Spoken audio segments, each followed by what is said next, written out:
What's up, y'all? Welcome to News in the City, where we get down to the nitty gritty. And today I kind of want to come on here and talk to y'all a little bit about this whole Rodney Reed situation, my thoughts on it. Hopefully y'all can get a little bit more insight on the facts. But yeah, without further ado, let's just go ahead and get right into it. Before I even lay down my commentary, I just want to give y'all some facts and backstory on the whole Rodney Reed case, right? So Rodney Reed has been incarcerated for over 21 years. So he's been incarcerated for the murder of Stacey Stites. Also lived in Texas, and she was a fiance to a guy by the name of Jimmy Fennell. Jimmy Fennell was an ex-police officer who, eventually would be convicted, police officer turned criminal. He was convicted of kidnapping and some other misconduct with someone that he had custody of. That's the three main characters, right, that you kind of need to know. Follow me here, because this is just my opinion, and this is exactly what I'm gonna give to y'all, my opinion.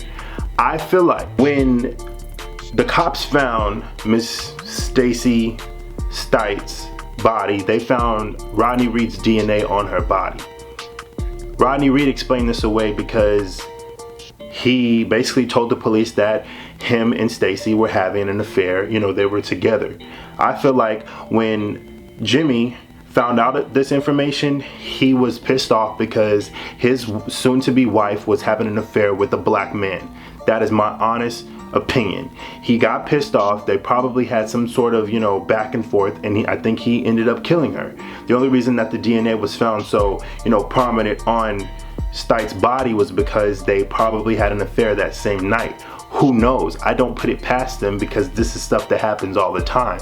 I just feel like if it was a white man, that Jimmy would not have went so hard to murder his soon-to-be wife. But you got to think, around 1990 and around that time, racial tensions were still, they were not what they are. I mean, they're bad today, but you can imagine back then it was even worse. So for a white man who's a police officer arresting all these black men, who probably has a certain perception of black men in his mind, for his wife to be having sex with a black man probably set him off to the rim. You get what I'm saying? But this whole time, Rodney has been taking the fall for something that he may not have done at all, which I believe that he did not do. But where Jimmy fucked up was he was basically incarcerated, and he had been bragging about killing his wife and not thinking it would get around. But the truth always comes out. What's done in the dark will eventually come to the light. That's truly what I believe. And I feel like, God works in mysterious ways, and it sucks that this man has been locked up for 21 years, and just a month before he's gonna be killed, he's finally getting media coverage on the story. He's had documentaries about him in the past, but the media coverage has recently blown up because it's getting closer to his time to be killed. He's set to be killed in November this month. So I just feel like, hopefully the Texas government can expedite this case so that these matters can be situated in, a timely manner, and things can be, set for the future. And the right people who need to be incarcerated will be incarcerated, and hopefully Mr. Reed can get his, get some justice for himself.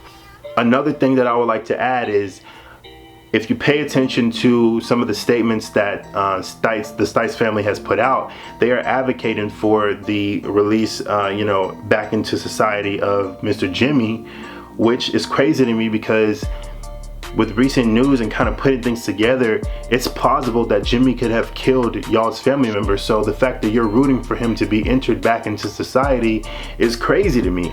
You get what I'm saying? And I hope that once the dust settles and everything comes to the light, they can, apologize to Mr. Reed, for even mentioning that, because you basically have put all of this on a black man. And I do feel like, I'm just gonna put it out there, a lot of times when a white woman has been slain and has been murdered, and there's a black man involved, the, the black man has to take all of everything about the case, and I think that's not right. A little bit more of due process needs to go into these types of cases, and I hope that they take this as a lesson learned and don't let things like this happen in the future. Because a man that has now lost 21 years of his life with his family, you know, potentially going to school, getting an education and living a completely different life, but now his testimony has been altered due to, you know, someone else's selfishness. You know, you get what I'm saying? You got so angry at your wife that you may have, you know, killed her, and now you do not want to face that. It's crazy to me. And you know, I'm praying for the Reed family. I'm praying for Mr. Reed himself, and hopefully he can get some justice behind all of this. But what do y'all think about this whole situation? Let me know down below in the comment section. If you're new to the city, please be sure to subscribe to the channel. Don't be afraid to hit that notification bell so you can be notified when I'm dropping my new content. But yeah, I'll see y'all in the next video. Peace.